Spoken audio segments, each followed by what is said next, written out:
Jadi untuk ini saya ucapkan terima kasih kepada Pak Peter selaku rektor yang telah hadir pada hari ini dan juga BAK, PM, memperhatikan kita untuk menyamakan persepsi bagaimana pandangan mengenai soal AKM dan juga program belajar baru ini yang diterapkan tahun ini. Dari keputusan Kemendikbud kemarin menyatakan bahwa program belajar ini dilakukan dan direalisasikan pada tahun ini. Itu dulu bukan dari saya. Terima kasih. Assalamualaikum warahmatullahi wabarakatuh. Belum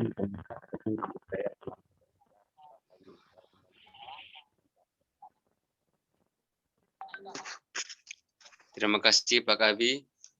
Berikutnya sambutan dari Bapak Rektor Universitas PGRI Kanjuran Malang, Dr. Peter Sahertian, MSI. Waktu dan tempat saya persilakan.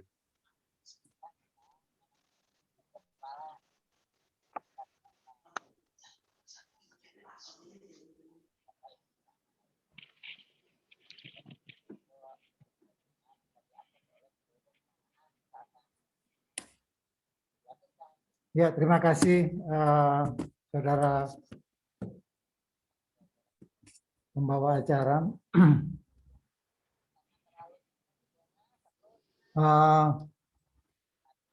Pertemuan pagi ini itu didasarkan pada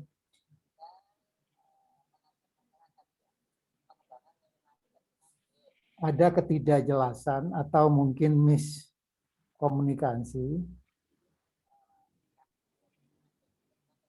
terkait pelaksanaan KKN. Nanti secara detailnya WR1 yang akan menyampaikan. Karena menurut DPM yang mungkin menampung aspirasi dari para mahasiswa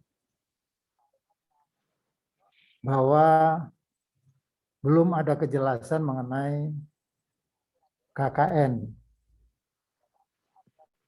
untuk tahun ini yang seharusnya itu menjadi plotnya angkatan 2018 kalau tidak salah. Mungkin yang belum diketahui banyak oleh mahasiswa adalah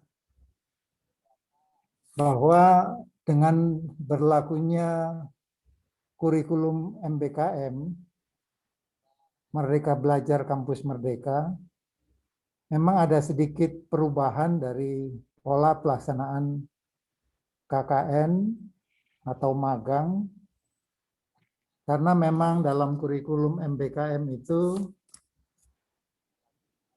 mahasiswa itu diberikan kesempatan untuk melaksanakan aktivitas 3 semester di luar prodi. Itu 1 semester bisa di dalam kampus, di kampusnya sendiri, dan 2 semester di luar kampus. Bisa di kampus yang lain, bisa di industri, bisa di masyarakat, bisa di sekolah, atau bisa di berbagai organisasi atau kegiatan-kegiatan kemanusiaan yang sekarang ini lagi sangat dibutuhkan. Nah, rupanya ada sedikit miss antara LPPM yang selama ini menangani KKN dengan fakultas dan prodi yang selama ini atau yang dengan ketentuan yang baru itu harusnya lebih banyak memberikan sosialisasi informasi kepada mahasiswanya tentang pola perubahan KKN ini. Tapi bagaimana mekanisme kerjasama antara LPPM dan Prodi dalam pelaksanaan KKN ini nanti WR1 yang akan menjelaskan. Memang kalau tahun-tahun sebelumnya, pada bulan-bulan begini ini KKN sudah ada persiapan, sudah ada pendaftaran, sehingga biasanya Agustus itu diterjunkan kurang lebih 1,5 bulan secara bersama-sama diberangkatkan dari kampus dan kemudian nyebar ke berbagai desa. Nah, dengan pola yang baru ini rupanya belum ada kesamaan pandangan tentang sebenarnya siapa yang bertanggung jawab penuh atau siapa yang seharusnya melangkah bersama-sama untuk penyelenggaraan KKN ini. Nah, perubahan inilah yang rupanya belum terinformasikan, tersampaikan kepada para mahasiswa. Mungkin Prodi juga belum memberikan sosialisasi tentang perubahan ini, dan juga pemahaman atau penghayatan terhadap pola pelaksanaan ini belum ada kesamaan pandangan antara LPPM dan juga dengan Prodi. Sehingga ketika mahasiswa meminta untuk audiensi, saya menanyakan kepada LPPM, dan rupanya LPPM juga beranggapan bahwa seakan-akan KKN itu sudah ditangani oleh Prodi. Padahal sebenarnya mungkin tidak begitu, karena itu nanti WR1 yang akan menjelaskan, karena sudah ada koordinasi antara LPPM, Prodi, fakultas untuk pelaksanaan KKN ini. Karena 8 kegiatan yang bisa dilakukan di luar kampus itu adalah bentuk-bentuk kegiatan yang bisa nantinya kemudian dikonversi sebagai mata kuliah SKS yang nilainya setara dengan 20 SKS. Kalau 2 semester berarti bisa sampai 40 SKS. Mungkin itu yang membuat mahasiswa bertanya-tanya, karena sampai sekarang kok belum ada pendaftaran sama sekali. Pada bulan-bulan begini ini, tahun-tahun sebelumnya itu biasanya sudah ada pendaftaran. Nah, rupanya belum ada kesamaan pandangan, belum ada kesamaan persepsi antara LPPM juga dengan Prodi, ya karena memang dalam situasi pandemi ini koordinasi kita menjadi sangat minim, walaupun bisa saja dilakukan, beberapa kali dilakukan secara daring, tapi ya belum juga dipahami dengan baik oleh unit-unit terkait. Karena itu saya meminta Pak WR1 untuk menjelaskan sebenarnya bagaimana posisi KKN ini dengan diberlakukannya kurikulum MBKM yang kita sudah mulai melaksanakannya di semester ganjil ya.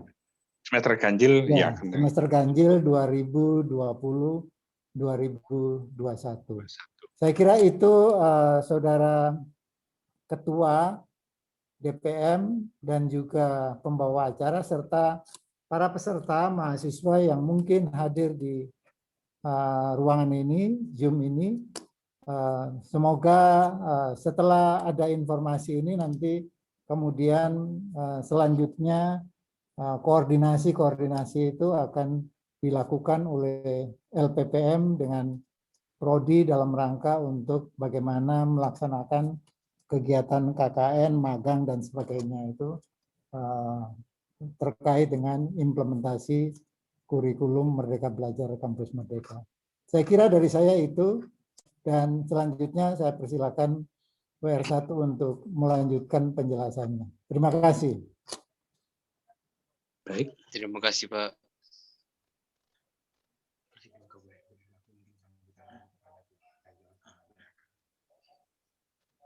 Berikutnya, sebelum kita langsung kepada Warek 1 untuk menjelaskan mengenai KKN. Saya berikan kepada Kepala Biro Kemahasiswaan, Ibu Ayu, untuk sambutan sepatah dua kata. Saya persilakan. Terima kasih. Assalamualaikum warahmatullahi wabarakatuh. Waalaikumsalam. Selamat pagi, salam sejahtera bagi kita semua. Yang terhormat Bapak Rektor, Bapak WR1, Pak Andi, dan tim LPPM. Yang saya banggakan teman-teman semua. Sebenarnya saya tidak perlu sambutan ya, biar ini kapasitasnya memang untuk audiensi pelaksanaan KKN, tapi saya mengapresiasi sekali Mas Abi dan teman-teman sudah memberikan kesempatan kepada teman-teman ini untuk apa ya, istilahnya kita hari ini sharing ya, berdiskusi, karena belum menemukan, memang tidak semua prodi sudah menyampaikan masalah KKN tematik yang terkait dengan MBKM ini. Terima kasih Mas Abi dan teman-teman, supaya kegiatan ini juga tidak berlangsung lama. Mungkin Bapak-bapak dan teman-teman juga ada kegiatan. Mungkin nanti langsung saja Mas Abi, kita ke Pak Aji. Saya sampaikan Pak Aji, terima kasih Pak Aji sudah memfasilitasi teman-teman untuk audiensi ini. Begitu saja, terima kasih semuanya. Semoga sehat selalu. Terima kasih. Selamat pagi. Wassalamualaikum warahmatullahi wabarakatuh. Waalaikumsalam. Waalaikumsalam. Waalaikumsalam warahmatullahi wabarakatuh.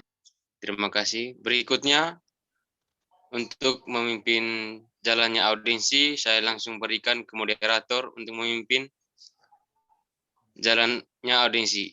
Untuk Pak Yuven, saya persilakan.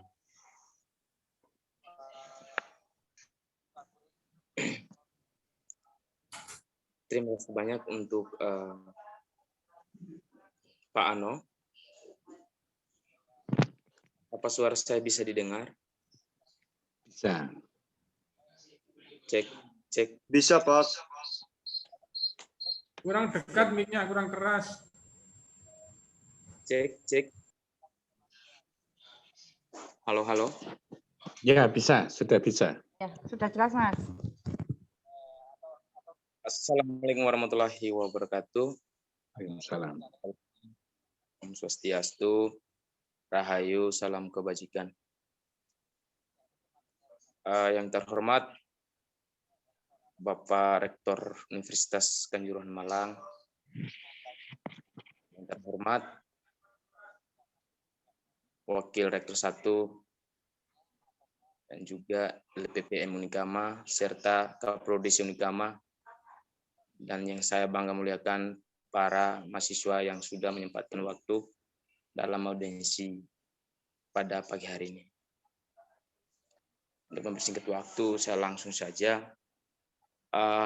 Perlu kita ketahui bahwasanya normalnya kegiatan KKN, sebagaimana jika kita melihat angkatan sebelumnya itu dilaksanakan pada pertengahan bulan Juli ini kalau tidak salah. Kalau kita melihat lagi angkatan 2016 dan angkatan 2017, waktu pelaksanaannya itu sekalipun situasi kondisi yang berbeda, tapi tetap berjalan begitu.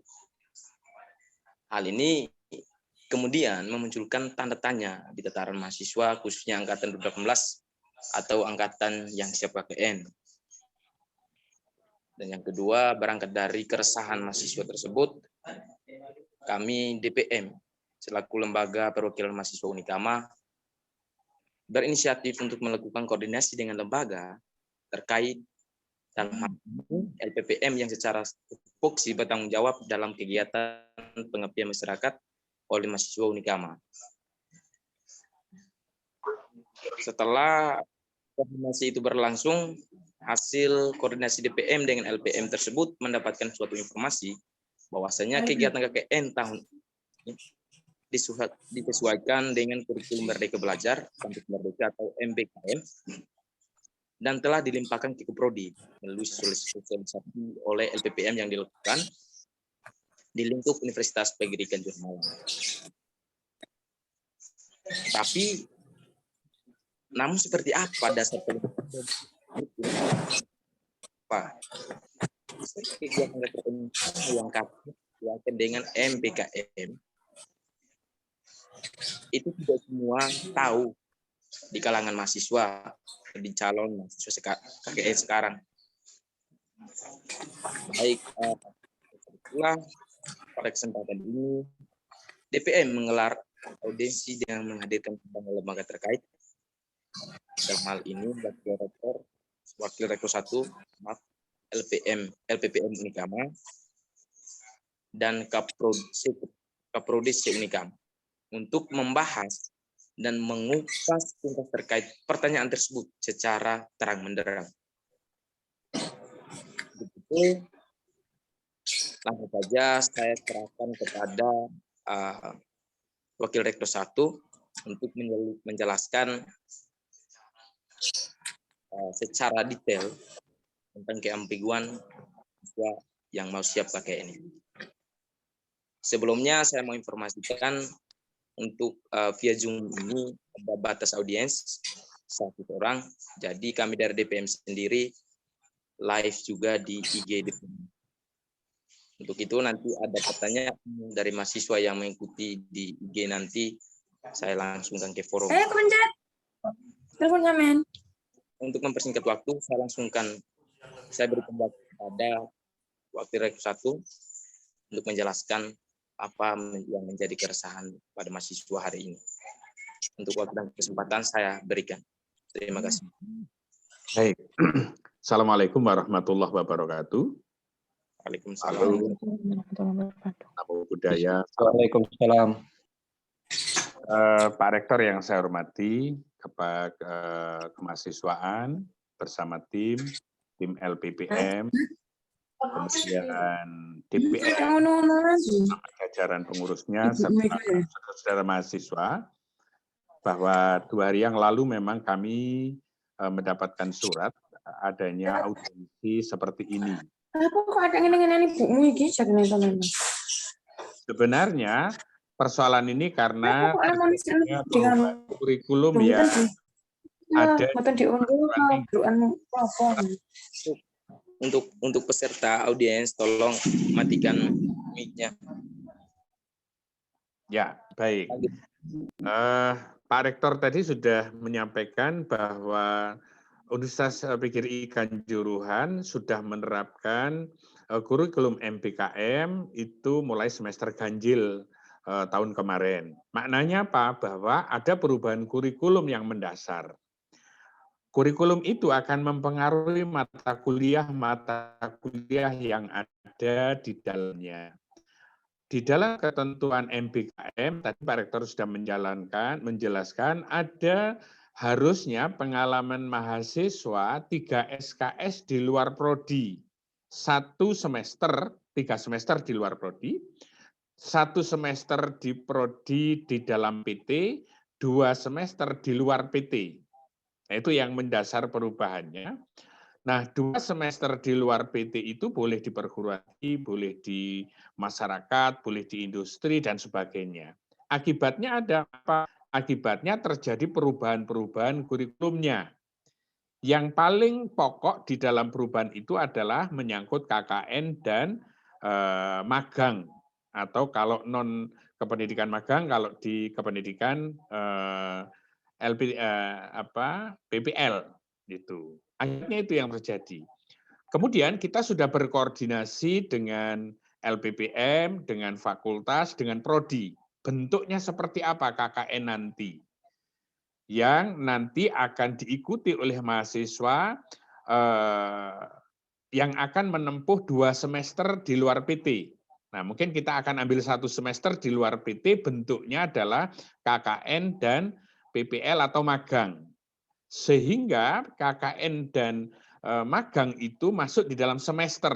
Tidak seperti tahun lalu. Kalau tahun lalu kan mahasiswa pada saat bulan-bulan begini sudah melakukan aktivitasnya, pada saat semester ganjil tinggal mendaftar mata kuliah KKN, mengisi nilainya.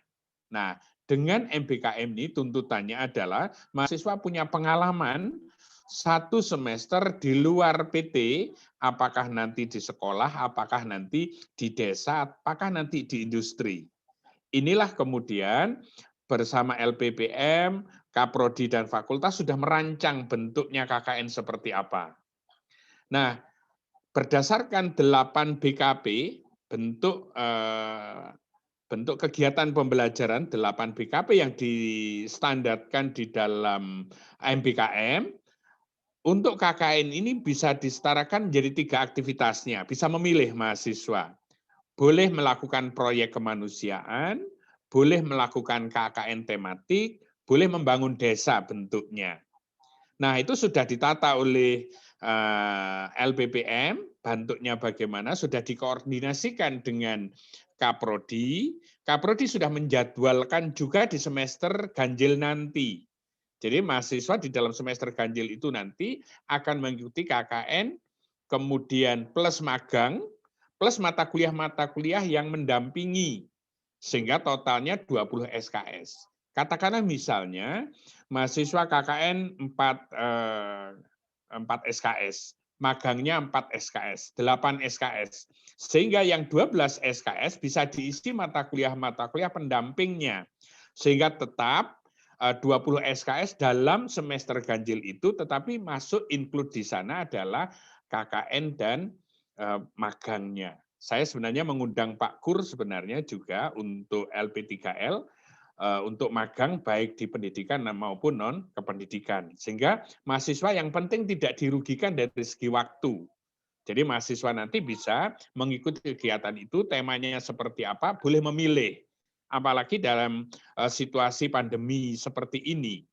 Pengalaman LPPM tahun lalu juga sudah menggunakan KKN tematik. Sehingga pada saat semester ini pun sebenarnya KKN tematik boleh, kemudian proyek kemanusiaan nanti kita konversikan ke KKN tematik dan membangun desa.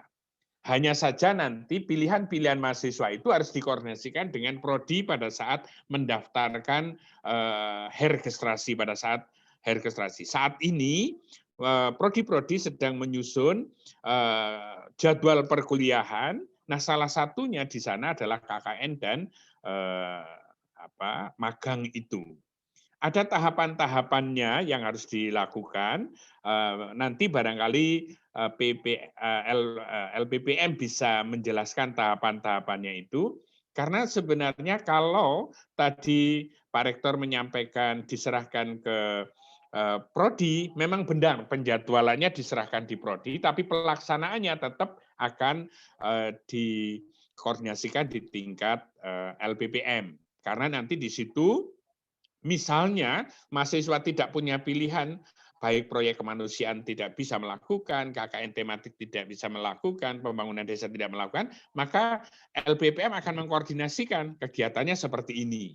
Jadi tetap dalam 1 semester itu aktivitasnya bisa dilakukan, ya, baik itu magang maupun KKN.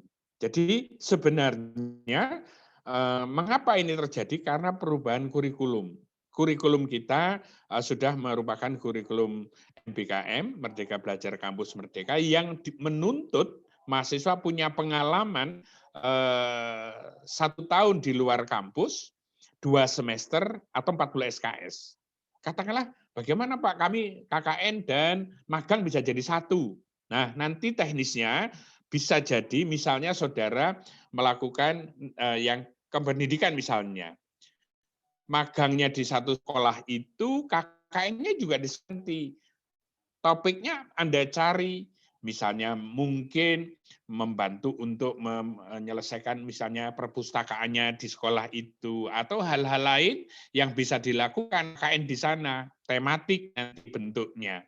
Tetapi juga magang PPL-nya bisa dilakukan di sana. Sehingga dalam durasi 1 semester, saudara di sekolah itu punya pengalaman yang lebih banyak, tetapi mata kuliah bisa diambil. Mungkin skripsi saudara juga bisa memprogramkan sehingga mengambil data di sekolah itu juga, sehingga bisa di-cover semuanya. Kalau itu sekolah. Kalau misalnya industri bagaimana? Sama.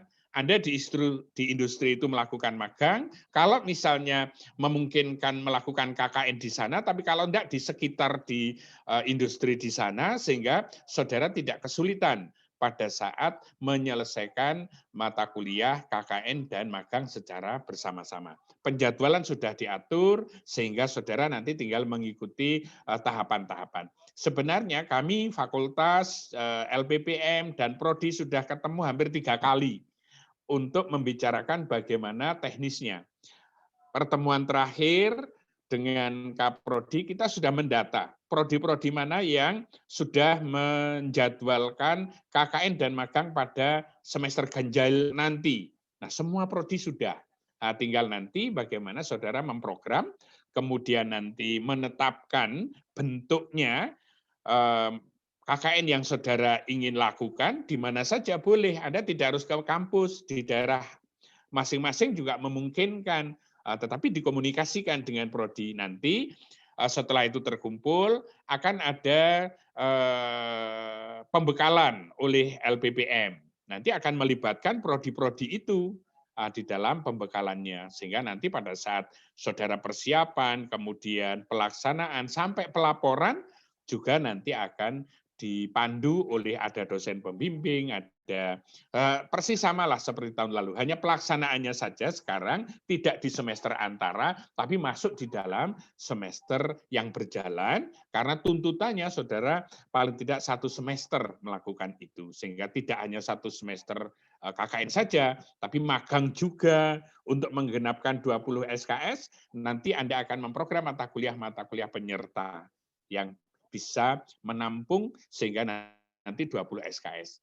Ini untuk yang semester di bawahnya. Tapi saudara yang 2018 mungkin kesempatannya kalau semester ini bisa terselesaikan, berarti memang saudara ini dalam transisi kurikulum, sehingga tidak harus penuh 2 semester di luar kampus, 1 semester ini saja kalau memang sudah selesai bisa dinyatakan lulus, karena memang Anda di masa transisi kurikulum MPKM. Tapi untuk angkatan di bawahnya, nah itu dituntut untuk 2 semester atau 1 tahun atau setara dengan 40 SKS.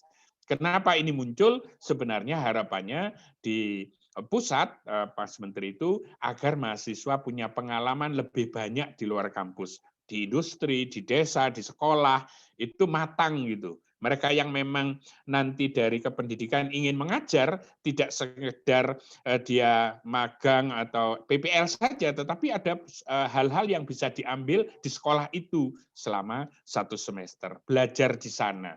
Sehingga pada saat nanti dia lulus, sudah punya pemahaman yang lebih terhadap dunia kerja yang akan ditekuni nanti. Kalau di perusahaan juga demikian, kalau di bidang-bidang lain saya kira juga sama. Inilah sebenarnya saudara, kenapa terjadi perubahan yang tadi disampaikan oleh Ketua DPM, bahwa kalau dulu Juli sudah dilakukan, tapi sekarang kok belum. Memang sekarang akan include masuk di dalam semester berjalan, sehingga tidak di luar semester. Jadi semester berjalan karena durasinya juga harus lebih banyak. Secara detail nanti barangkali Pak Diono, Ketua LPPM, tadi sudah saya sampaikan ada 3 pilihannya, proyek kemanusiaan, KKN tematik, dan membangun desa. Itu juga sudah atas diskusi antara Prodi dan LPPM menetapkan KKN-nya. Nah, ada timeline, ada tahapannya, ada waktu-waktunya yang sudah dibuat oleh LPPM dan sudah disosialisasikan di tingkat prodi. Nanti mungkin pada saatnya prodi, pada saat nanti jadwal sudah ada, mungkin pada saat saudara registrasi, nah disitulah kemudian saudara diharapkan untuk bisa terlibat aktif. Kira-kira seperti itu, sehingga kalau toh sekarang masih belum Anda pahami, mungkin ada prodi yang sudah menyampaikan kepada mahasiswa, kemarin sih harapannya untuk khusus angkatan 18 segera diinformasikan bentuk KKN kita. Nah, rupanya ada beberapa prodi yang sudah tanggap menyampaikan, ada yang belum, tapi secara keseluruhan nanti akan kita berlakukan kurikulum yang sama. Saya kira itu, Saudara Yuven, terkait dengan penjelasan ini. Nanti mungkin Pak Diono bisa menambahkan untuk KKN-nya, sebenarnya untuk magangnya Pak Kur, Tapi Pak Gur masih di ruang sebelah karena di fisika ada kegiatan. Gambaran kasarnya tidak jauh beda dengan KKN dari segi penjadwalan, tema, dan sebagainya. Saya kira itu, Pak Yuven, terkait dengan kegiatan KKN kita. Jadi yang menjadi guideline, garis pokoknya adalah yang penting tidak merugikan mahasiswa dari segi waktu belajarnya. Saya kira itu. Terima kasih. Assalamualaikum warahmatullahi wabarakatuh. Waalaikumsalam warahmatullahi wabarakatuh. Baik, terima kasih Pak Sudi sudah memberikan sedikit penjelasan kepada anak mahasiswa. Semoga mahasiswa bisa menyimak ya. Tapi sebelum saya beralih ke mahasiswa untuk tanya jawab, mungkin ada tambahan penjelasan dari LPPM. Saya berikan waktu dan kesempatan, saya berikan.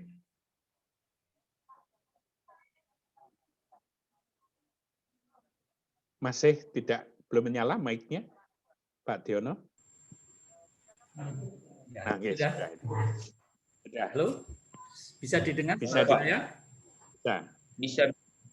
Baik, terima kasih saudara para mahasiswa dan terima kasih kepada Pak WR1, Pak Rektor, Bu Ayu dan Bapak Ibu yang lain. Ada Pak Andi dari sini kelihatan, Pak Ismail di depan saya.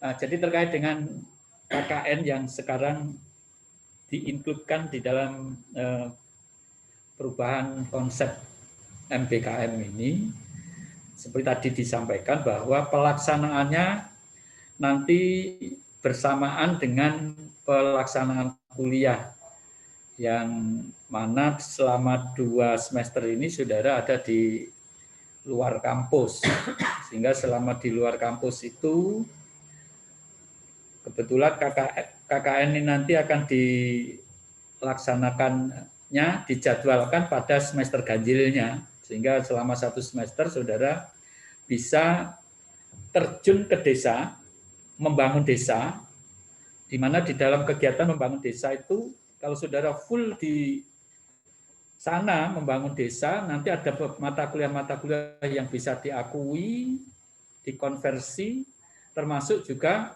bisa dikonversi dalam bentuk kegiatan KKN. Jadi ada 3 terkait dengan 3 kegiatan yang bisa diambil. Pertama, membangun desa atau kegiatan KKN tematik ini. Kemudian yang kedua adalah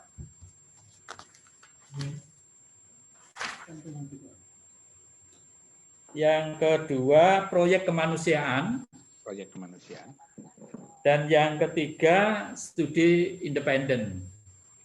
Ya, dimaksud membangun desa ya, kalau saudara misalnya saja di dalam proposalnya saudara mengajukan selama 1 semester itu memang full akan ada di desa.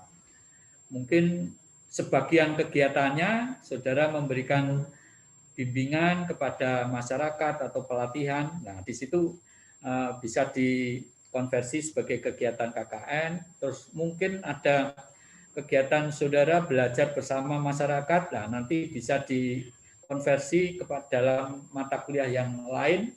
Nah, itu prodi nanti yang menghargai kalau mata kuliah yang lain. Kalau KKN mestinya itu nanti yang mengkonversikannya adalah LPPM. Tapi memang kemarin ada sedikit miss antara teman-teman di prodi karena ada kesan KKN ini menjadi alih kelola begitu Pak. Sehingga akhirnya prodi yang mengajukan proposal ke LPPM untuk menyelenggarakan KKN. Dan penyelenggaraannya itu akhirnya tidak berbeda dengan apa yang sudah dilakukan oleh LPPM selama ini gitu loh. Tapi karena mereka sudah menghubungi desa dan sebagainya ya sudah kami ikuti dulu gitu. Tapi ini mungkin nanti harus diluruskan lagi kepada prodinya. Tapi dalam kegiatan ini prinsipnya kita tidak memberatkan mahasiswa. Sehingga di dalam kegiatan nanti mahasiswa bisa melakukan individual maupun kelompok. Jadi untuk KKN ini sekarang tidak harus mahasiswa datang ke kampus, kemudian nanti akan dicarikan tempat di desa mana, kemudian saudara diarahkan ke desa tersebut. Tapi mahasiswa diberikan kesempatan, kebebasan, kemerdekaan sesuai dengan konsep kemerdekaan belajarnya untuk memilih sendiri kegiatan selama 2 semester itu, yang di dalamnya nanti ada yang bisa dikonversi dalam kegiatan KKN.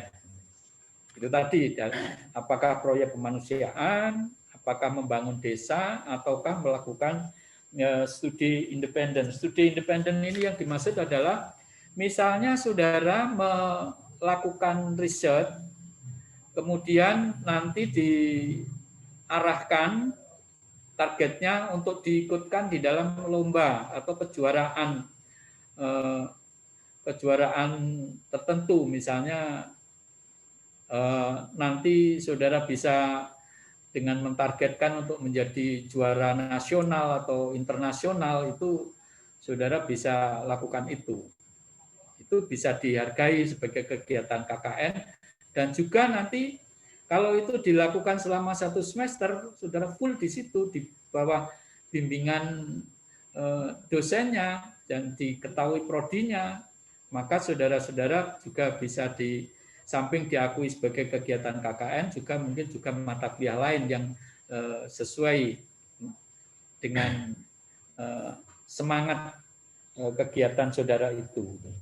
Nah, kemudian pelaksanaannya, tahap-tahapannya, karena cara kerja KKN-nya nanti seperti itu, sehingga sekarang LPPM juga supaya KKN ini nanti tidak terlalu jauh menyimpang dengan konsep dasar KKN itu sendiri dan tidak menurunkan mutunya, maka mahasiswa di awal itu nanti harus membuat proposal.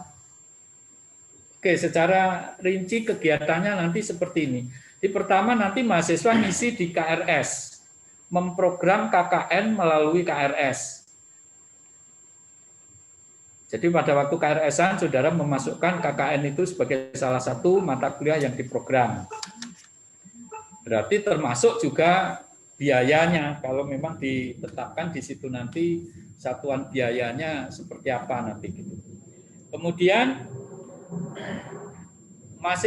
masing kaprodi nanti akan menghimpun daftar peserta KKN ini di setiap prodi, yang mana daftar ini kemudian diserahkan ke LPPM, sehingga mahasiswa sudah tidak perlu mendaftar lagi, cukup mengisi di KRS. Nah, prodi kan punya akses untuk bisa menghimpun peserta KKN tahun ini di prodi ini berapa orang. Nah, setelah data terkumpul, maka LPPM menyelenggarakan pembekalan, baik kepada mahasiswa maupun kepada DPL-nya. Nah, DPL ini nanti bersamaan dengan sudah diketahuinya peserta KKN, maka prodi akan menentukan DPL-nya, siapa yang akan menjadi DPL di prodi masing-masing itu. Kemudian LPPM menyelenggarakan pembekalan dan seterusnya mahasiswa membuat proposal. Jadi setelah diberikan pembekalan, itulah mahasiswa kemudian menyusun proposal apa yang akan dilakukan selama 1 semester itu terkait dengan KKN-nya. Proposalnya sederhana saja, tidak proposal seperti proposalnya skripsi, enggak. Tapi dalam menyusun proposal ini, saudara mahasiswa sudah dibantu oleh DPL-nya. Dan proposal setelah jadi disetujui oleh DPL, Kaprodi, kemudian diajukan ke LPPM. Nah, LPPM ini yang mengawal kualitasnya, akan memverifikasi seperti apa proposal yang sudah dibuat itu. Kalau memang sudah bagus, oke, sesuai dengan konsepnya, kegiatannya kira-kira setara dengan bobot kuliah, mata kuliahnya, maka disetujui. Berarti mahasiswa sudah bisa melakukan kegiatannya. Tapi kalau belum disetujui, maka mahasiswa diminta nanti mempresentasikan supaya kita ngeh dengan apa yang dimaksud oleh mahasiswa, supaya kami paham ya, apa sih sebenarnya yang dimaksud oleh mahasiswa yang akan dikerjakan itu apa, programnya apa. Nah, jangan-jangan kami yang tidak mengerti maksudnya mahasiswa itu. Nah, di situ nanti ketika mahasiswa sudah menjelaskan dan kami bisa memahami, ya mungkin proposalnya diperbaiki bersama-sama dengan DPL-nya. Setelah itu diserahkan kembali ke LPPM dan mahasiswa bisa melaksanakan. Nah, di dalam pelaksanaan di lapangan, mahasiswa di samping dibimbing oleh DPL-nya, diawasi oleh DPL-nya, KKN juga ikut, LPPM juga ikut memantau progresnya, karena ada tagihan-tagihan yang tetap harus dikerjakan oleh mahasiswa selama di lapangan itu. Karena ini KKN itu bagian dari kegiatan pengabdian masyarakat, ya diharapkan nanti ada luaran-luaran yang bisa dikerjakan oleh mahasiswa sebagai tagihan dari KKN-nya. Bukan sekedar melapor, oh saya sudah ada di desa ini, kemudian setelah kurun waktu tertentu, kemudian melapor saya sudah pulang, dan kemudian dianggap selesai, enggak. Tapi ada tagihan-tagihannya. Antara lain harus membuat video kegiatan, mengisi logbooknya, kemudian juga melakukan publikasi, dan sebagainya. Karena laporan-laporan saudara, publikasinya, dan sebagainya itu nanti akan bisa digunakan oleh perguruan tinggi dalam rangka menunjukkan kinerjanya. Ini loh yang sudah dilakukan oleh mahasiswa Kanjuruhan dalam melakukan kegiatan KKN. Hasilnya ini.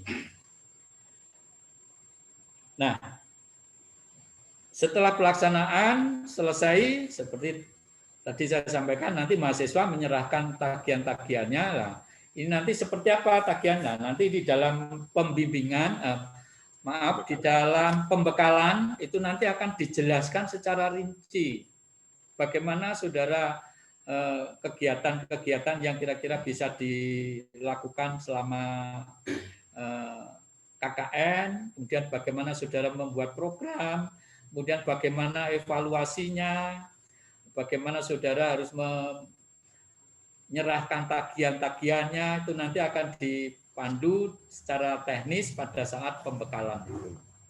Itu kurang lebih terkait dengan KKN kita kali ini.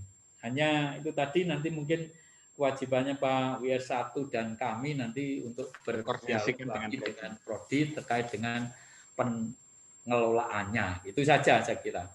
Demikian, saudara mahasiswa, terima kasih. Mudah-mudahan penjelasan saya bisa memahamkan kepada saudara-saudara sekalian. Demikian, terima kasih. Wassalamualaikum warahmatullahi wabarakatuh. Waalaikumsalam. Waalaikumsalam warahmatullahi wabarakatuh. Terima kasih Bapak Ali kami sampaikan. Untuk selanjutnya, saya persilakan untuk mahasiswa yang sudah mendengar penjelasan dari Pak Ali dan juga Pak Sudi. Monggo untuk mahasiswa. Sebelum bertanya, lebih baiknya perkenalkan identitas, nama, prodi, angkatan. Waktu dan kesempatan saya berikan kepada mahasiswa.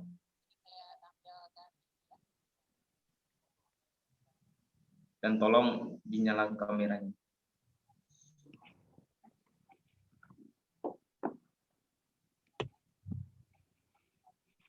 Mungkin mahasiswa sudah cukup jelas? Saya mau tanya ke baik, perkenalkan. Nah, suara saya kedengaran? Putus-putus? Putus. Sudah jelas, Pak? Oke, coba nanti saya coba mengartikan apa yang saudara ingin sampaikan. Ya, sudah jelas ya, Pak. Itu masih. Ya, silakan, silakan. Baik, perkenalkan, nama saya Frumintus Nonglawe dari Prodi PGSD. Nah, yang ingin saya tanyakan, kan seperti yang disampaikan Bapak tadi mengenai konversi SKS ya.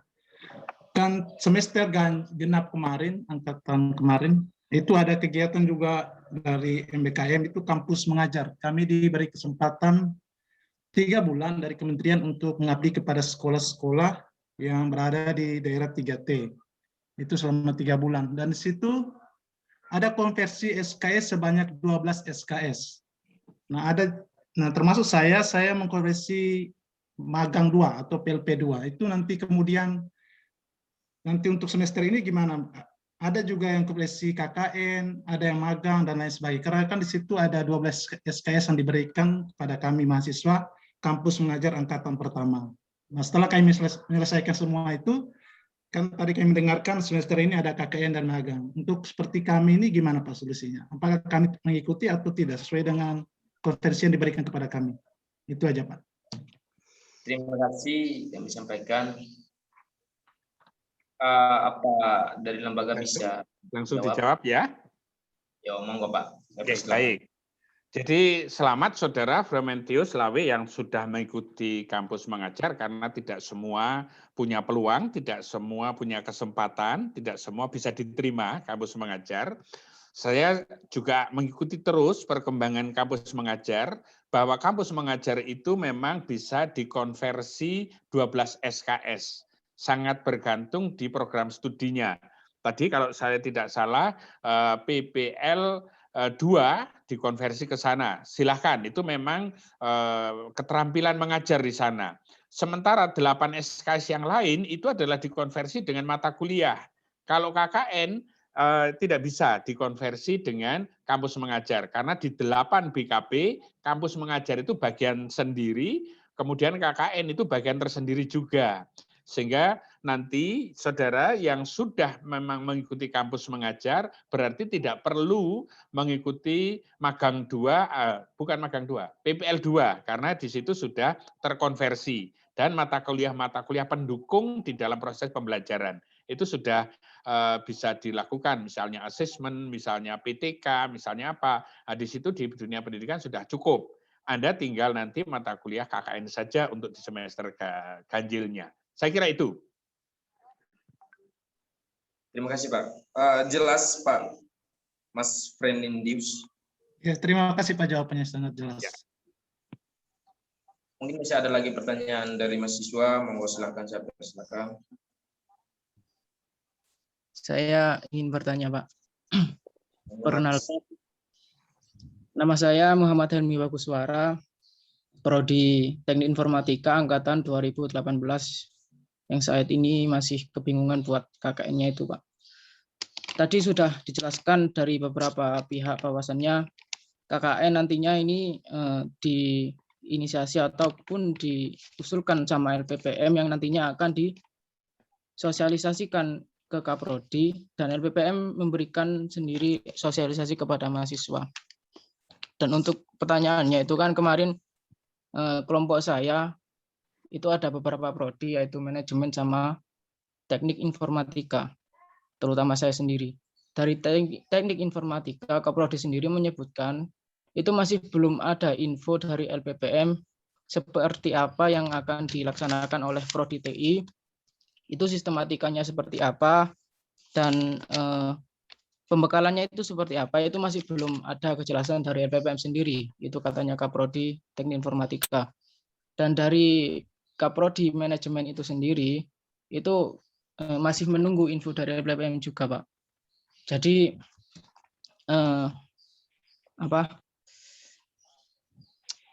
bentuknya KKN sendiri itu yang dilaksanakan oleh Angkatan 18, apakah itu benar-benar KKNT ataupun KKN yang sebelumnya, Pak? Karena dari pendidikan sendiri juga sampai kalau dari pendidikan itu sudah dilaksanakan, dari teman saya itu sekarang sudah melakukan observasi, dan Kaprodi dari pendidikan juga sudah melakukan sosialisasi juga, Pak. Ya. Jadi yang masih belum ada info ini kan TI dan manajemen ya? Gitu, Pak. Iya. Jadi kejelasannya apakah ini berlaku semua prodi atau hanya prodi pendidikan saja, Pak? Seperti itu. Terima kasih, Pak. Terima kasih, Selmi. Saya persilakan untuk Bapak Sudi dan Bapak Ali untuk menjawab pertanyaan dari Mas Helmi. Monggo Pak. Baik, nanti Pak Sudiono barangkali bisa menekankan bahwa kurikulum itu berlaku untuk semua prodi yang ada di Unikama. Jadi semua berlaku untuk itu. Sosialisasi yang kita lakukan di tingkat fakultas dan prodi sudah juga kita lakukan. Hanya itu tadi sekali lagi mungkin melalui Zoom sehingga pemahamannya yang belum, sehingga kita punya kewajiban untuk segera ketemu dengan Kaprodi. Seizin Pak Rektor nanti mohon saya sampaikan ke beliau kapan kita segera ketemu dengan prodi agar mahasiswa sebelum masa registrasi sudah punya kejelasan bahwa kalau menyangkut KKN, kurikulum MBKM kita terapkan semua. Tidak ada lagi model KKN yang seperti tahun lalu. Jadi seperti KKN yang terbaru yang sudah dirancang LPPM itu kita berlakukan semua, manajemen, TI, dan sebagainya. Termasuk include di sana adalah kegiatan magangnya. Nah, mudah-mudahan bisa menjadi satu, lebih efektif nanti saudara KKN dan magang di sana. Saya kira itu Pak Mas Muhammad Hilmi, segera kami koordinasikan dengan Prodi supaya punya pemahaman yang sama. Kita sudah ketemu dengan Prodi sudah 3 kali. Nah ya sudah 3 kali ketemu ada, kami punya notulennya, tapi itu tadi mungkin masing-masing punya pemahaman berbeda. Saya kira itu. Monggo mungkin Pak Diono bisa menyampaikan tambahan. Mohon izin, Mas Yuven, saya menambahkan. Jadi untuk kegiatan KKN seperti tadi juga sudah dijelaskan, ini mungkin sebagai bagian dari melakukan sosialisasi kepada saudara-saudara ya. Kalau misalnya prodinya belum mensosialisasikan kepada saudara-saudara atau mungkin pada saat sosialisasi ada di antara saudara yang tidak bisa mengikuti. Jadi, kalau saudara dari TI, misalnya nanti saudara bersama-sama kegiatan MBKM-nya, saudara magang di perusahaan misalnya. Kemudian di sana saudara membantu membuatkan program tertentu terkait dengan teknologi informasi kepada desa di mana perusahaan itu ada. Nah, itu sudah bisa dikonversi sebagai kegiatan KKN. Karena ada bagian tertentu yang saudara abdikan kepada masyarakat, tapi bukan ke perusahaannya. Kalau kegiatan saudara yang di perusahaan, mungkin belum bisa kita terima sebagai kegiatan KKN. Tapi di sela-sela saudara di magang di perusahaan itu, kemudian saudara menyempatkan diri untuk membantu masyarakat, apakah membuat program atau apa seperti saya contohkan tadi, lah itu bisa dikonversi sebagai kegiatan KKN. Sehingga dalam 1 semester itu saudara di samping magang, nanti saudara mendapat pengalaman kerja, saudara juga diakui mata kuliah yang lain, dan kemudian saudara menyempatkan waktu untuk membantu masyarakat, itu sudah bisa dikonversi sebagai kegiatan KKN gitu. Sehingga makin makin meringankan sebenarnya kepada mahasiswa. Itu kira-kira tambahan saya. Mas Yovan. Mas Yuven. Saya kembalikan kepada Mas Yuven. Atau Saudara Helmi, masih ada yang kurang paham? Terima kasih, Bapak. Jelas dari Mas Helmi. Berarti dari kesimpulan tadi bahwasannya dari angkatan 2018 ini untuk KKN atau sistematikanya itu masih kita menggunakan KKN baru, Pak, atau KKN tematik. Seperti itu. Ya. Ya, KKN baru. Bagaimana? Ya, jadi KKN baru ini ya disebut sebagai KKN tematik ini, KKN MBKM ini gitu. Nah, Saya kira itu, jadi sama saja. Ya. Kalau Sebenarnya. untuk pelaksanaannya itu, Pak. Ya, pelaksanaannya bersamaan dengan saudara menempuh mulai semester ganjil sampai semester genap. Tapi diharapkan di semester ganjilnya, gitu. Bukan di semester genap. Jadi kalau dulu KKN itu rentang waktunya kan 1,5 bulan, mungkin saudara ada di lapangan dalam bulan Juli sampai Agustus, kan begitu toh. Nah, sekarang saudara punya waktu selama 1 semester itu. September sampai Januari. Nah, September sampai Januari, apakah saudara bisa menyelesaikan di September, Oktober, atau September saja, tetapi setelah dihitung, meskipun 1 bulan, tapi dihitung-hitung kegiatan saudara itu sudah setara dengan 4 SKS, ya sudah, cukup gitu loh. Atau saudara mengambil bulan yang terakhir di semester itu boleh-boleh saja. Gitu. Oleh karena itu kami perlu proposal saudara. Gitu. Apa rencana saudara terkait dengan KKN-nya nanti? Nah, masing-masing mahasiswa bisa berbeda-beda dan juga mahasiswa mungkin posisinya sekarang kan tidak semuanya ada di sekitar kampus, sehingga kami tidak perlu mendatangkan mahasiswa harus ke sini. Gitu. Mahasiswa bisa beraktivitas di kampungnya sendiri, boleh. Nggak ada yang melarang. Selama kegiatan itu nanti akan terpantau. Nah, DPL-nya nanti akan memantau. Kami di LPPM juga akan memantau. Gitu. Waktunya, tempatnya, ini mahasiswa menentukan sendiri nanti saya mau menyelesaikan KKN saya nanti di bulan yang kedua saja. Oh, silakan, boleh. Asal tidak sampai melebihi batas semester, karena nanti di akhir semester semua harus selesai dan nilainya nanti sudah keluar di akhir semester itu seperti mata kuliah yang lain bersama dengan KHS-an itu. Saya kira begitu ya. Iya, Pak. Terima kasih Bapak. Mas Silmi, jelas. Terima kasih, cukup jelas, Pak. Terima kasih. Ini Pak, dari IG ada yang sudah bertanya. Mungkin perlu saya bacakan. Ya. Dari Ayu Wulandari, Prodi Manajemen 2018 Angkatan 2018. Pertanyaannya, bagaimana teknis pelaksanaan kegiatan ini nantinya? Dalam kurikulum Merdeka Belajar Kampus Merdeka, dikatakan bahwa KKN pada program ini dilaksanakan minimal 6 bulan atau 1 semester dan maksimal 12 bulan atau 2 semester dengan bobot SKS 20 sampai 40 SKS. Pertanyaannya, untuk di Unikama sendiri bagaimana terkait hasil KKN-nya, apakah nanti bisa langsung dijadikan sebagai tugas akhir? Untuk biaya apakah sudah termasuk dalam biaya pendidikan semesteran ataukah memang ada tagihan sendiri? Jika memang iya, berapa dan bagaimana perinciannya?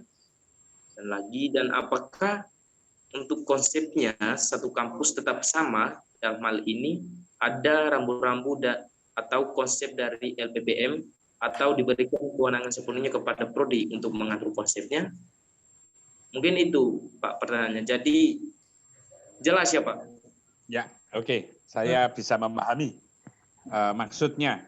Jadi memang di dalam MBKM itu ada kewajiban dari mahasiswa untuk belajar 2 semester di luar PT, setara 40 SKS. Tapi itu tidak semua KKN. Nah, KKN-nya di Unikama kita pilih di semester ganjil.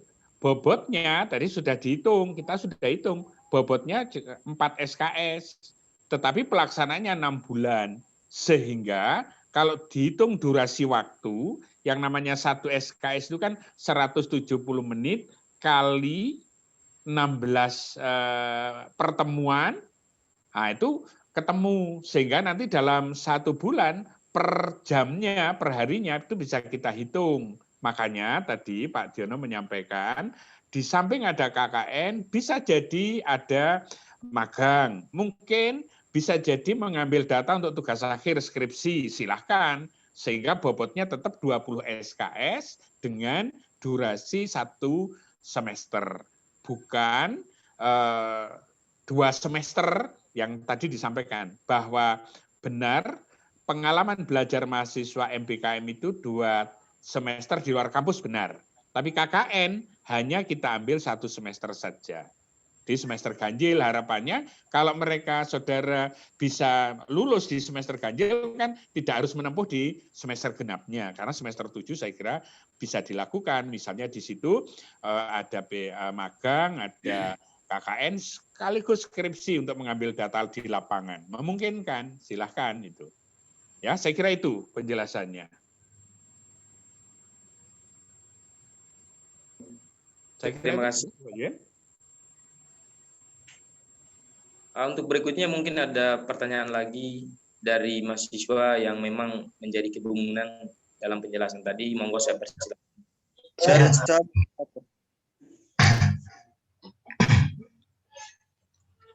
Moderator, apakah bisa dengar suara saya? Bisa. Monggo Mas Gret Diansa. Baik, terima kasih atas waktu dan kesempatan yang diberikan kepada saya. Perkenalkan, nama saya Egidus Edwin Soro dari Prodi Manajemen 2018. Jadi di sini saya sedikit bertanya terkait dengan audiens kita, yaitu terkait dengan KKN. Jadi menurut saya kebijakan yang diambil itu tidak terlalu memprioritaskan terhadap kepentingan dari mahasiswa, yang dimana kalau kami dari Prodi Manajemen itu untuk magangnya itu tidak ada. Nah, jadi terkait dengan kebijakan dari kampus tadi, KKN itu digantikan sekalian dengan magang. Jadi posisi kami itu sudah menyelesaikan PKL, yang dimana hanya tinggal itu hanya KKN ini. Jadi untuk kebijakan itu mungkin bisa dirubah dulu, soalnya kami itu dari Prodi Manajemen tidak ada magang. Mungkin itu pertanyaan dari saya. Terima kasih. Saya persilakan kepada LPPM untuk menjelaskan. Monggo, Pak. Ya, baik. Saudara Gret, jadi justru dengan MBKM itu saya melihat mahasiswa itu sangat dibantu, sangat diuntungkan. Karena mahasiswa justru diberi kebebasan ya. Selama 1 tahun itu tidak perlu datang ke kampus untuk 2 semester itu. Ya mungkin kalau memang diperlukan oleh prodinya, ada mungkin harus bimbingan skripsi ya saudara. Kalau dosennya mengharapkan saudara datang ke kampus dan saudara bisa, ya saudara bisa ke kampus. Tapi kalau tidak bisa, mungkin ya bimbingannya secara online dan sebagainya. Tapi saya tidak tahu ya sebaran mata kuliah di tempat saudara manajemen. Kalau tidak ada mata kuliah magang, mungkin ada mata kuliah PKL. Sehingga itu juga bisa dikonversi sebagiannya sebagai kegiatan PKL-nya. Di samping KKN, ada PKL tadi, kemudian ada mata kuliah yang lain yang saudara bisa tinggal konversi saja. Selama saudara bisa menyampaikan kegiatan saya nanti ini, gitu. Misalnya saudara PKL, nah dalam rangka PKL itu apa yang saudara lakukan?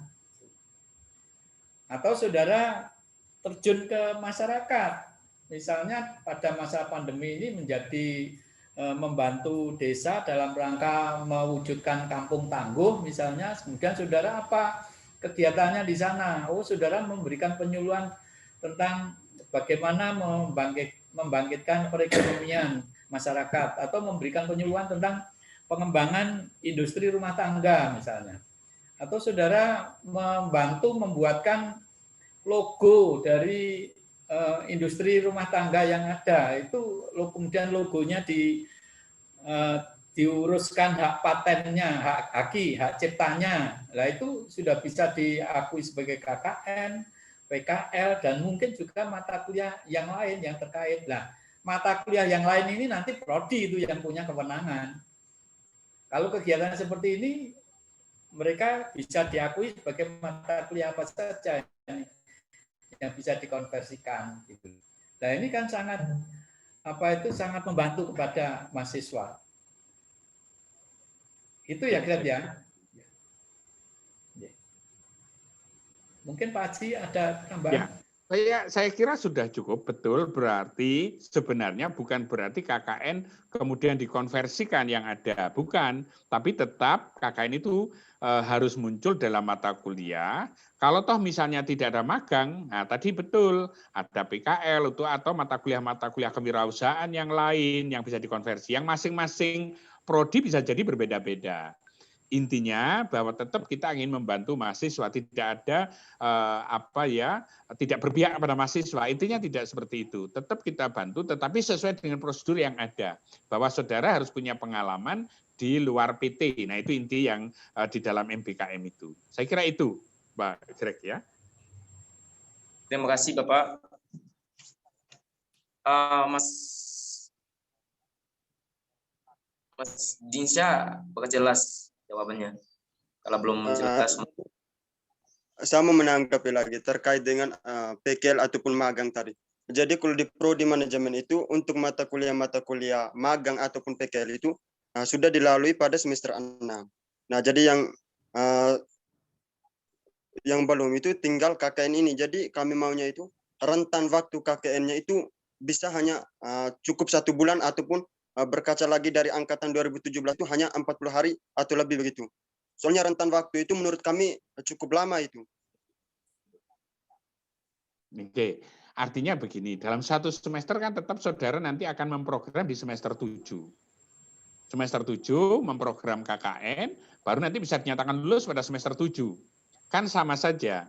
Persoalannya tidak 1,5 bulan atau 40 harinya yang jadi soal adalah pada saat saudara menyusun kira-kira KKN-nya apa.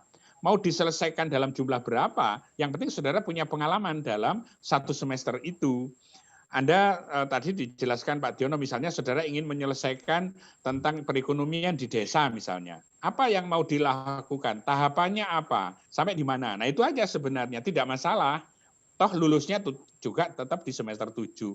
Anda tidak mungkin lulus di semester genap ini kan, tetap lulusnya semester 7 juga. Kan sama saja sebenarnya. Ya saya kira itu ya. Jadi tetap saja bahwa nanti Anda mau melakukan KKN seperti apa bentuknya, apakah nanti membangun desa, apakah proyek kemanusiaan atau apapun lah. Tapi yang penting di situ durasinya nanti berdasarkan proposal saudara, yang penting 170 kali 16 kali 4 SKS. Nah itu durasi waktunya akan kelihatan itu. Berapa hari, berapa jam tiap harinya. Nah itu bisa diselesaikan. Berdasarkan proposal yang saudara ajukan saya kira. Saya kira itu Pak. Mungkin Pak Diono ada? Ya. Terima kasih banyak Pak. Ya. Greg sudah paham atau belum? Mas. Bisa dipahami Pak. Bisa ya? Ya, oke. Jadi bisa Pak. Ya, baik. Terima kasih. Mungkin masih ada lagi yang mau bertanya. Itu tadi saudara Reli Maximus tadi menulis di chat. Monggo. Ada pertanyaan lagi dari mahasiswa, monggo yang selama ini menjadi kebingungan. Yang dari chat Mas, dibaca dulu Mas Yuven.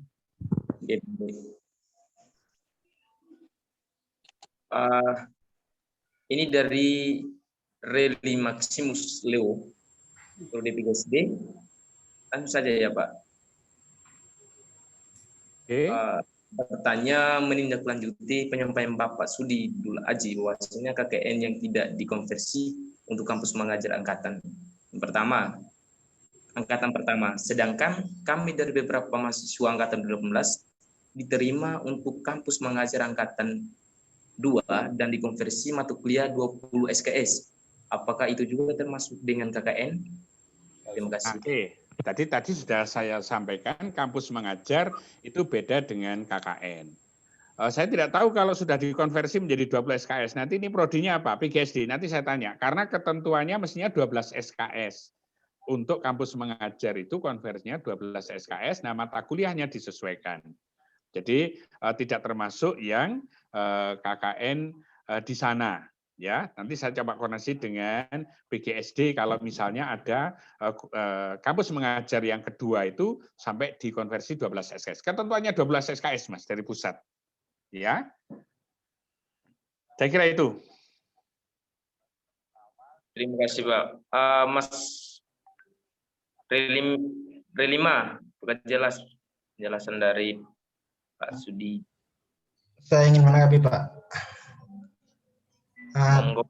Sedangkan terkait 20 SKS itu memang dari pusat sudah menentukan untuk angkatan 2 20 SKS. Jadi kami difokuskan karena kami mulainya dari tanggal 2 Agustus sampai tanggal 17 Desember. Jadi selama 1 semester. Jadi kami hanya difokuskan ke kampus mengajar. Jadi bagaimana yang terkait dengan KKN? Oke, ini yang baru ya, konversi baru. Nanti saya coba koordinasi dengan koordinator angkatan kedua. Oke, yang angkatan kedua kita koordinasikan dulu, Pak.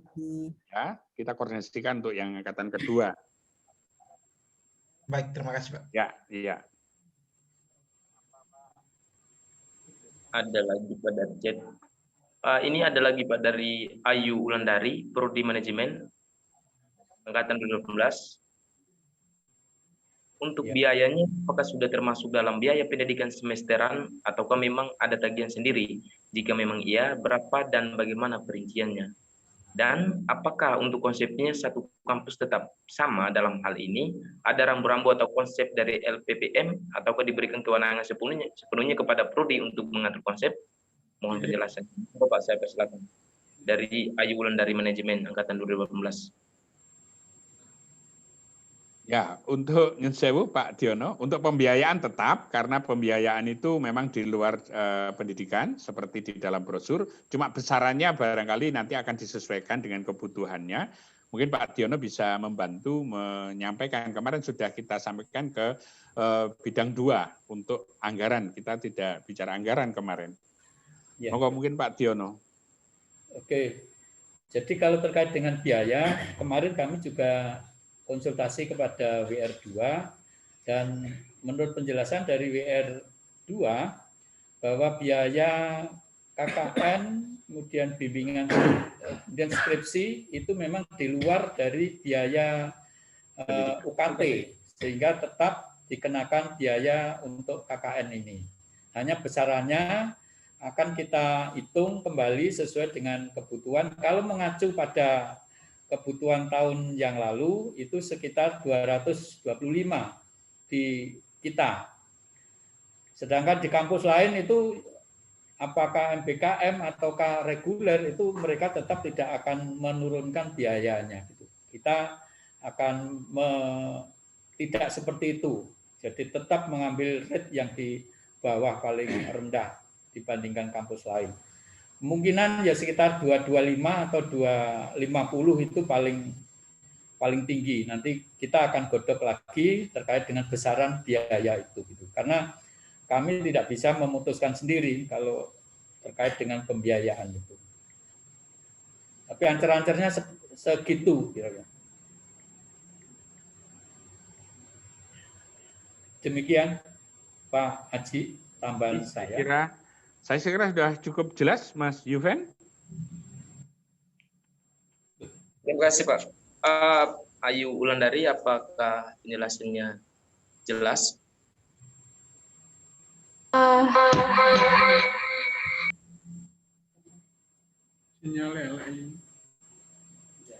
Terima kasih, Mbak Ayu.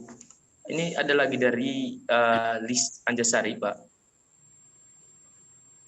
Pertanyaannya, jika mata kuliah yang jadi konversi sudah banyak diampu, apakah boleh atau tidak mengikuti KKN tematik atau kampus merdeka dan kekurangan tes diampu dengan mata kuliah saja?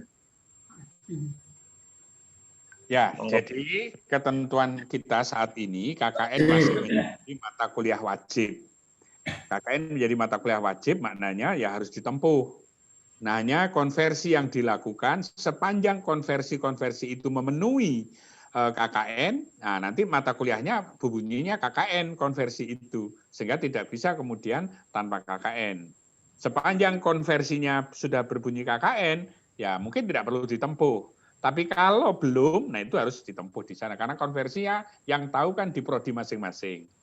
Kita kan tidak bisa tahu prodi itu nanti seperti apa mengkonversi mata kuliah yang sudah ada, terutama teman-teman yang sudah mengikuti kampus mengajar, kemudian teman-teman yang mengikuti pertukaran pelajar, pertukaran mahasiswa, itu ada beberapa mata kuliah yang sudah bisa dikonversi memang.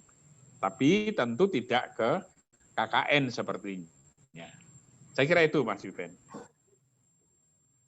Berarti KKNT itu, KKN tematik itu termasuk wajib ya Pak ya? Ya, KKN kan mata kuliah yang harus ditempuh. Oh. Cuma bentuknya bermacam-macam. Ada KKN tematik, ada proyek kemanusiaan, ada studi independen, nah itu bisa. Sepanjang itu, ya itu yang dimaksudkan. Soalnya saya berpikirnya gini Pak, KKNT itu mempunyai konversi mata kuliah ini, tapi di dalamnya tetap ada KKN gitu loh. Nah, sedangkan mata kuliah yang dikonversi itu, oh ternyata sudah banyak yang diampuni gitu. Saya kira untuk kekurangannya saya ambil di mata kuliah gitu aja. Jadi ternyata enggak boleh ya Pak, harus ambil KKN-nya itu ya? Ya, karena itu berbunyinya KKNT. Nanti Prodi akan bisa ngecek kok, apakah ini termasuk KKN tematik atau hanya mata kuliah itu. Di masing-masing Prodi nanti, kita akan koordinasikan. Tadi setelah ini tinggal konfirmasi ke Kaprodinya nanti gimana gitu Pak ya? Kita koordinasikan dulu supaya Prodi-Prodi punya kesamaan. Ya. Punya kesamaan. Ya. Terima kasih Pak. Baik. Terima kasih Mbak dan Bapak. Ada lagi pertanyaan dari Mas Firdatul. Mbak Firdatul Nazila dari Angkatan 18 tentang kelompok dalam KKN itu ditentukannya bagaimana?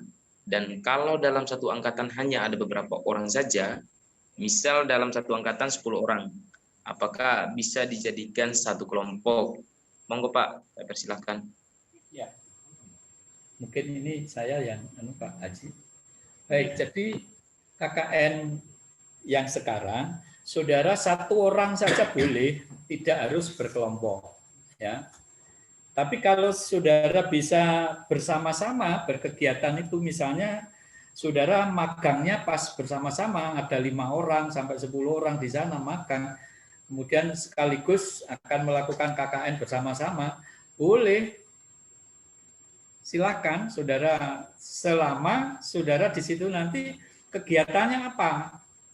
Nah, harapannya masing-masing punya kegiatan sendiri-sendiri gitu. Tapi kalau kegiatannya satu, terus kemudian namanya 10 orang, lah ya ini titip nama mungkin nantinya jadinya gitu. Ya, ini yang tidak kita kehendaki. Oleh karena itu, masing-masing mahasiswa tetap membuat proposal. Semua nanti. Proposal apa yang akan dilakukan untuk ini supaya bisa kita konversi sebagai kegiatan KKN. Kita akan melihat. Gitu. Ya. Bahwa tempatnya di satu desa yang sama atau satu institusi yang sama, tidak masalah. Ya. Misalnya di satu desa, yang satu membuatkan website desa, kemudian program utamanya itu. Kemudian yang satu akan membantu kelompok industri rumah tangga yang ada di desa itu. Kemudian yang satu ada program yang lain mungkin memberikan penyuluhan tentang belajar di masa pandemi ini gitu. Sehingga beda-beda toh, tapi kegiatannya sama di desa itu. Itu monggo. Bisa-bisa saja seperti itu. Ya, saya kira cukup jelas. Gimana Mbak Datul? Jelas penjelasannya? Alhamdulillah jelas, terima kasih. Terima kasih. Ini dari Ayu Ulandari lagi, Bapak. Terkait biaya, saya ingin menanggapi bahwa di tahun kemarin ada potongan biaya KKN. Apakah di tahun ini juga akan ada potongan KKN ingat COVID. Oh Pak, dari Ayu.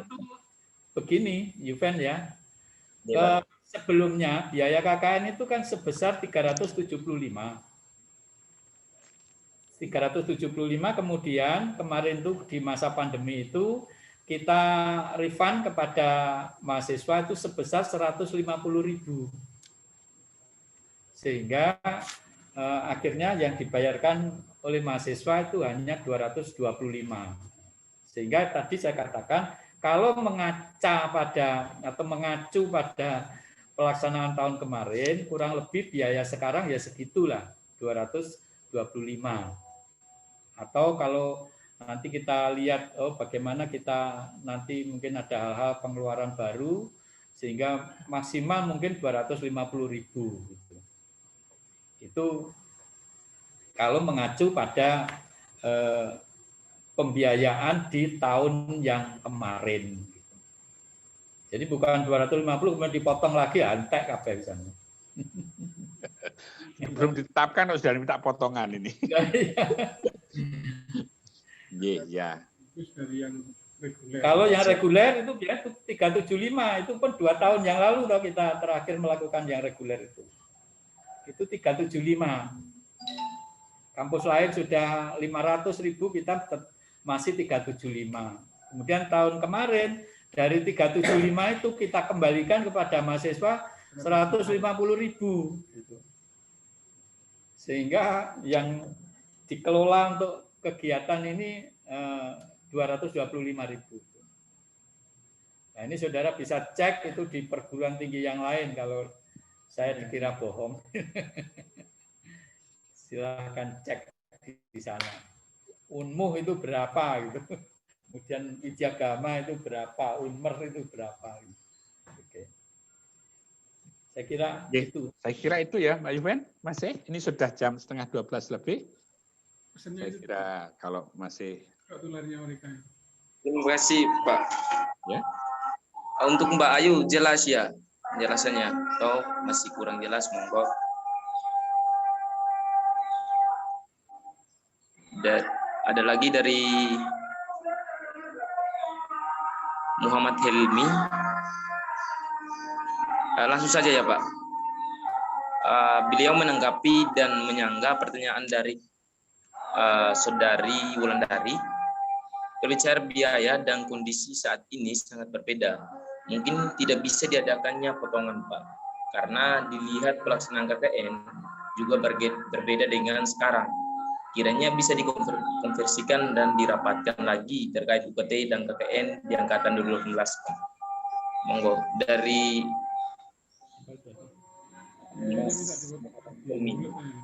menanggapi pertanyaan dari Saudari Wulandari.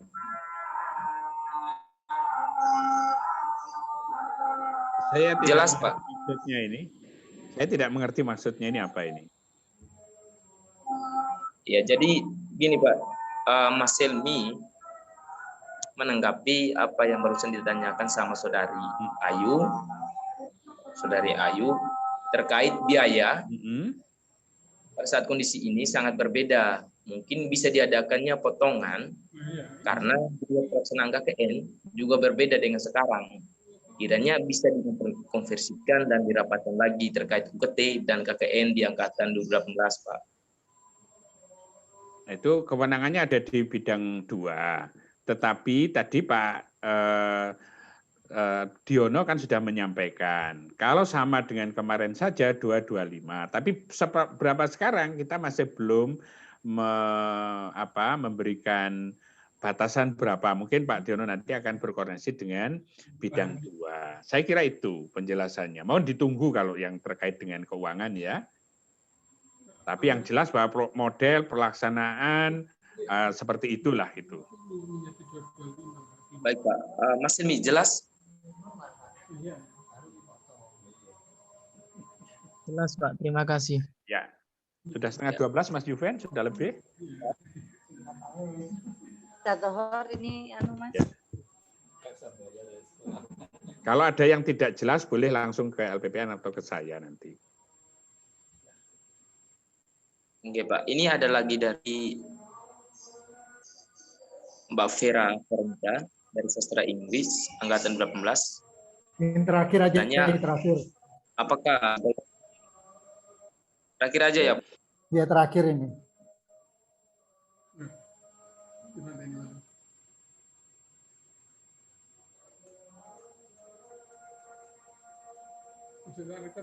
Ini tuh air. Sudah? Salah sampai. Bisa langsung dijawab saja Pak Haji mungkin. Mana? Karena Mas Yuven bilang ini. Tidak ada chat, tidak ada itu. Ini saya Vera Veronica itu yang kampus bergabung dengan kampus lain untuk KKN. Mohon maaf Pak, soalnya sudah jam 12 ya, soalnya dari saudara-saudara kita yang Muslim mungkin mau surat, persilakan nanti baru kita lanjutkan Pak. Ya begitu ya Pak. Ya. Ya, saya kira itu. Kalau ini saya baca, apakah boleh KKN-nya digabung dengan mahasiswa lain? Nah, itu saya kira kalau itu kan masing-masing punya program sendiri-sendiri, walaupun aktivitasnya bisa dilakukan bersama-sama. Tetap tagihannya di Pak Diono kan masing-masing juga. Silakan saja bersama-sama, tidak masalah, tapi tetap tagihannya kan masing-masing nanti. Ya, saya kira itu. Terima kasih.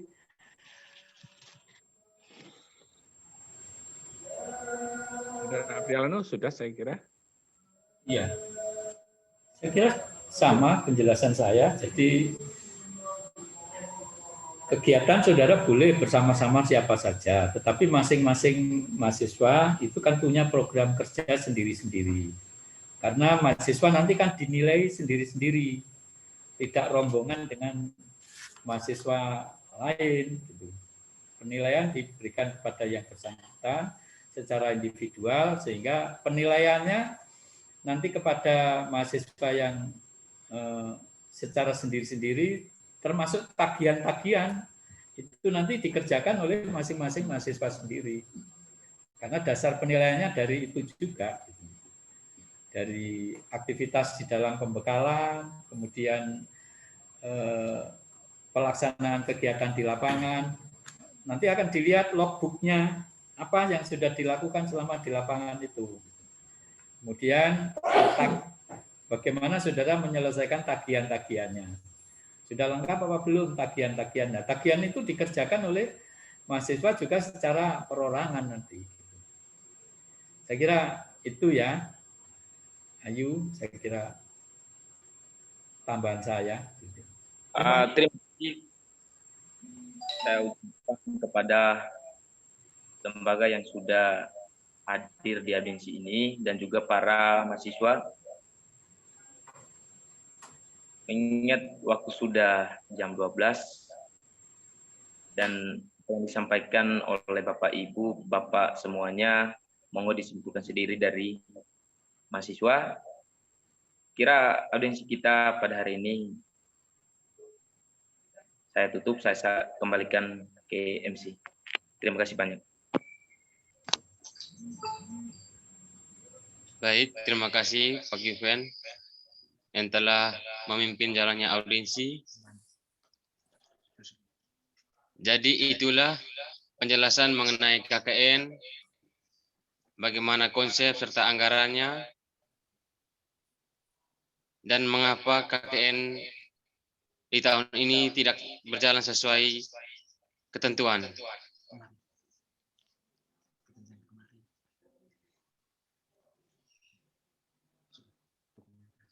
Baik, sebelum kita akhiri audiensi ini, saya meminta mohon untuk peserta yang hadir di Zoom ini mengaktifkan kamera sebagai dokumentasi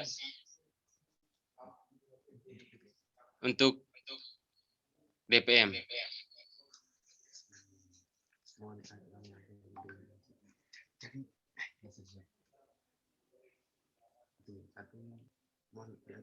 Mohon diaktifkan kameranya.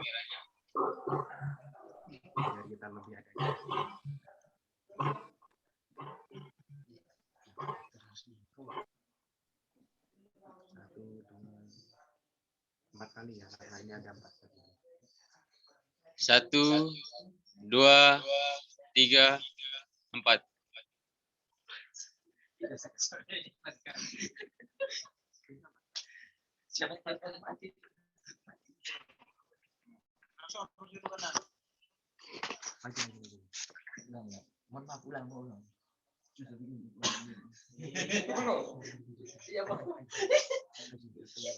Satu, dua, tiga.